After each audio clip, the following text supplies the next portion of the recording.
আমি আজকে বিজয়া দশমীর জন্য বিস্কুটের স্পেশাল লাড্ডু বানাবো।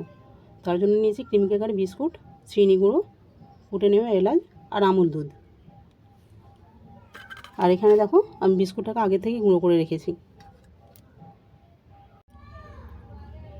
এরপর কড়াতে দিলাম ঘি। ঘিটা একটু বেশি লাগবে।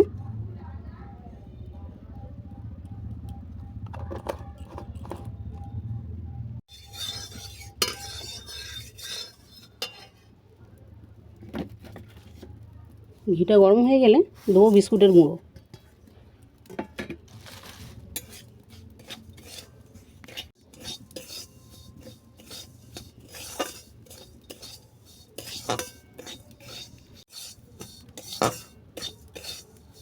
বিস্কুটগুলো মাঝারি গরম হয়ে গেলে এরপর দেবো আমি চিনি গুঁড়ো, কুটে নেওয়া এলাচ আর আমুল দুধ দিয়ে আমি আঁচটাকে বন্ধ করে দেবো। এই চিনিটা গলে গিয়ে এই লাড্ডুটা এমনি রেডি হয়ে যাবে। দেখো চিনিটা গলে গিয়ে বিস্কুটগুলো আমার এমনিই দোড়া পাকাতে শুরু করেছে। এরপর আমি এটাকে নামিয়ে নেব।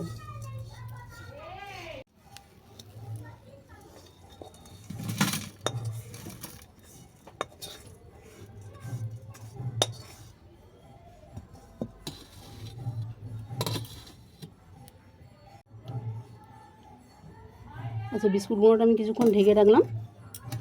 এটা ঠান্ডা হয়ে গেলে আমি লাড্ডুটা বানিয়ে নেব। এরপর আমি ঢাকনাটা খুলে ভালো করে চটকে একটা ডো বানিয়ে নেব।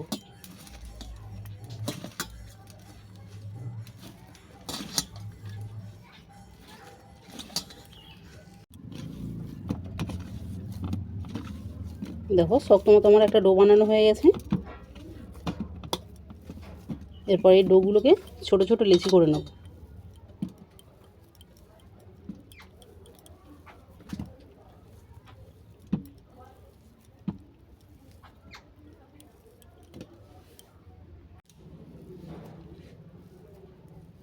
এরপর এই লেচির ভেতরে আমি দেবো কিশমিশ, দিয়ে মুখটাকে বন্ধ করে দেবো।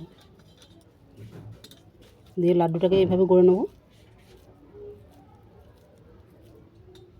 এর উপরে কাজু দেবো গার্নিশের জন্য। হয়ে গেল লাড্ডু। সবগুলোকে আমি এই একইভাবে করে নেব।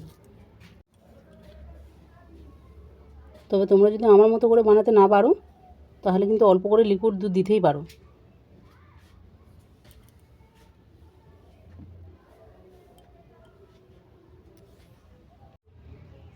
তাহলে বিজয়া দশমীর স্পেশাল লাড্ডু কেমন লাগলো তোমরা কমেন্ট করে জানিও।